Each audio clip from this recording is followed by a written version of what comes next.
My name is Samantha, and this is a story that you need to hear.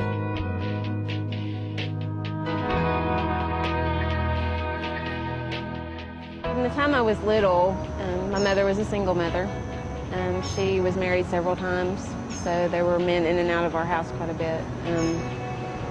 There was abuse due to the different men that were in our house that happened to me, happened to my sister, and I just felt like we never had a voice to speak up for ourselves. No one would ever hear us. When my sister, it happened to her, I was old enough to speak out for her, so I had the opportunity to do that, and once I got that in my blood, it was just there, and I've always had a passion for it. Children who have no voice, somebody needs to speak up, and I just feel like God's put that on my heart, and that's what I intend to do. It's just important to me. I think about it every day.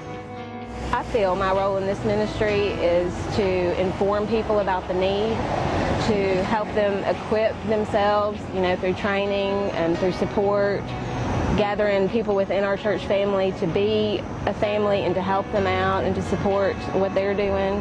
However I can to help and facilitate finding these children homes, facilitating the families to have what they need to make it happen. So I work with The Call. It's an organization that takes Christian couples and pairs them up with children to be adopted. I'm going to borrow something Stacy said. I don't believe that a village raises a kid. I believe that a church raises a child, and I believe that that's the goal with The Call. I also work with CASA, and what we do, we are advocates for abused and neglected children who've come through the system through no fault of their own. It's abuse and neglect.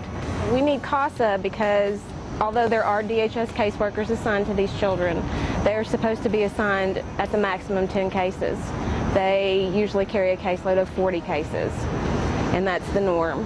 And a case can consist of one child, or it can consist of up to however many children are on one case, however many are in that household. So they just don't have the time to run children everywhere, to check on them, to do the things that they need to do. They're just overburdened. So I work with CASA, we work in tandem with the caseworkers, and they love CASA. Some of the greatest needs that these children have in foster care and in adoption, they need good, safe, loving homes.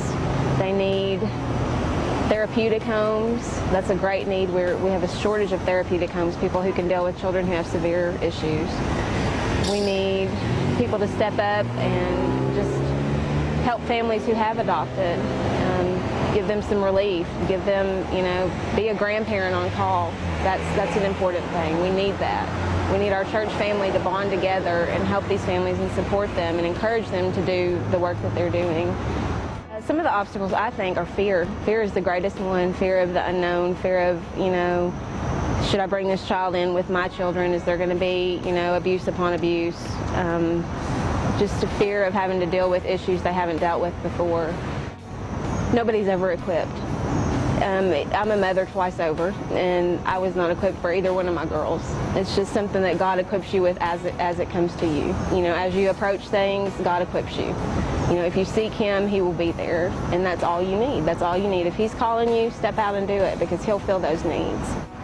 What breaks your heart? There's so many things, so many things. Just the thought of a precious little soul being a file in somebody's file cabinet instead of a heart in somebody's home. It's our responsibility. Every single person, it's our responsibility. God has mandated that we do this. These children need us. They don't have, a lot of them don't have their own families that they were born to, but I believe that God creates families. And He creates families through birth, and He creates families through other situations. And I just believe that we have to step up and do what He's called us to do.